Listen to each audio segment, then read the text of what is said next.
Je vais au café en français, c'est tous les dimanches.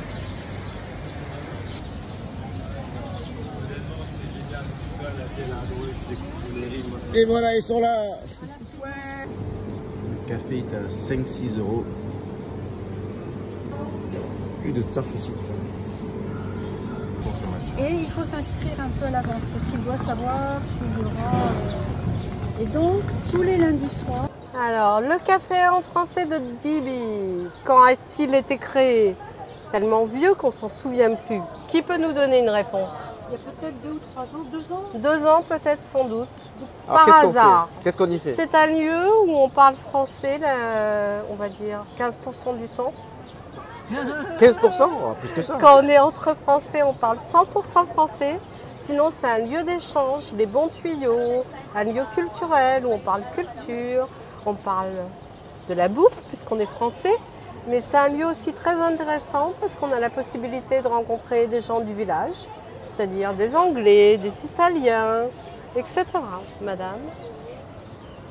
Alors, le café en français, c'est Pascal qui l'a créé avec une dame du village, non française, qui voulait pratiquer son français. Elle lui a dit, je ne vais pas te faire payer des cours de français, viens prendre le café avec moi et avec nous. C'est comme ça que ça a commencé, il y a 2 ou 3 ans. Et chaque dimanche, il y a des gens différents, avec quelques piliers, comme notre ami Alexandre. Voilà. Et puis d'autres qui ne sont pas là aujourd'hui, mais qui reviennent chaque dimanche, comme Cindy, qui sont des non-francophones avec des degrés différents dans leur capacité à parler français. Et moi, ce que j'adore, c'est qu'on fait se rencontrer des gens complètement différents avec, je sais pas, il y a des dames très distinguées, professeurs d'université, et des gens qui sont des anciens sacs à dos, anarchistes. Et ce qu'ils ont en commun, c'est d'essayer de parler français. Et autrement, peut-être qu'ils ne se rencontreraient pas. Et j'adore.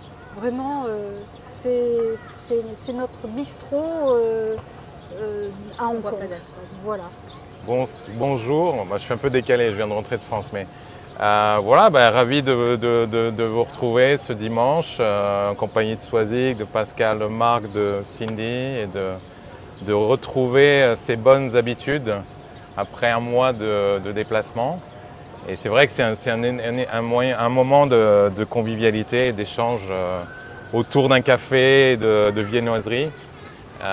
Donc voilà, et c'est toujours très sympa. Le dimanche, j'ai hâte de revenir à chaque fois pour partager ces moments.